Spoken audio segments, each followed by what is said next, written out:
In July of 1992, without even a hint of irony, a Liberal Party insider wrote to then future MP Barry Campbell the following. He wrote, "You are exactly what the country needs, a wealthy, good-looking, educated, white, male lawyer from Bay Street."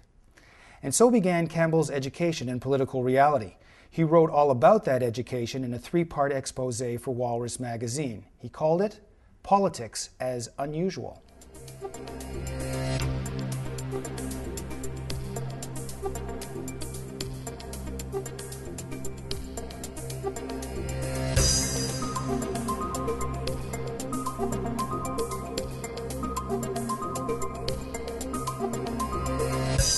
We think of the House of Commons as a stage for powerful people with big jobs and bigger responsibilities.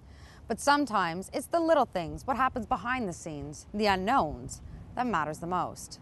I think the general public who've read the pieces I wrote in the Walrus have been pleased for the window on day-to-day politics. How do you do it? Who does it?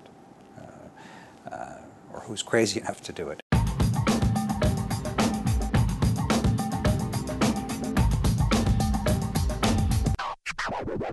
I think the remark that one of my colleagues made to the effect that I wish I hadn't lifted the covers quite as much as I did in the articles really went to the messiness that is day-to-day politics.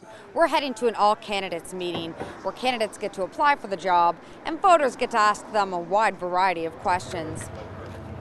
Campbell has been through all of this and understands that not all is as it seems.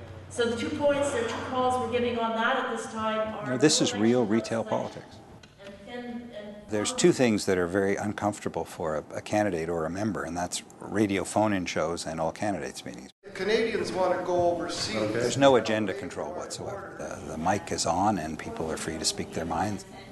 But everyone's trying out different formats to address the fact that these all candidates meetings can get a little out of control sometimes. Okay, sir. I haven't got jurisdiction of foreign governments. All I can say is that to the best of my knowledge is your MP, CSIS, is not spying on you. You know, I believe that Canadians, whatever party we're in, have to put the people first, and I do, and fight for that. And the parties are important vehicles for us to organize our public life and political affairs, but they're not the be-all and the end-all. They're important vehicles. I think they're helpful in that you're seen to be reaching out to constituents, but I think the time that is taken up with all candidates meetings is probably better spent knocking on doors. Campbell points out 2 conflicting challenges facing candidates navigating their way through a campaign. Be yourself, but stay on message. Well, you're always trying to some extent to toe the party line. I mean, we get elected as members of a party. Parties run election campaigns on a party platform, and you better be well versed in the platform and prepared to defend it. And if you feel you need to digress from the platform, do it in a way that isn't destructive of your party or the platform. But you're trying to balance that with the need to be seen as your own person, not to look like you're just a mouthpiece or an automaton. People don't tend to like candidates who simply spew and the talking points.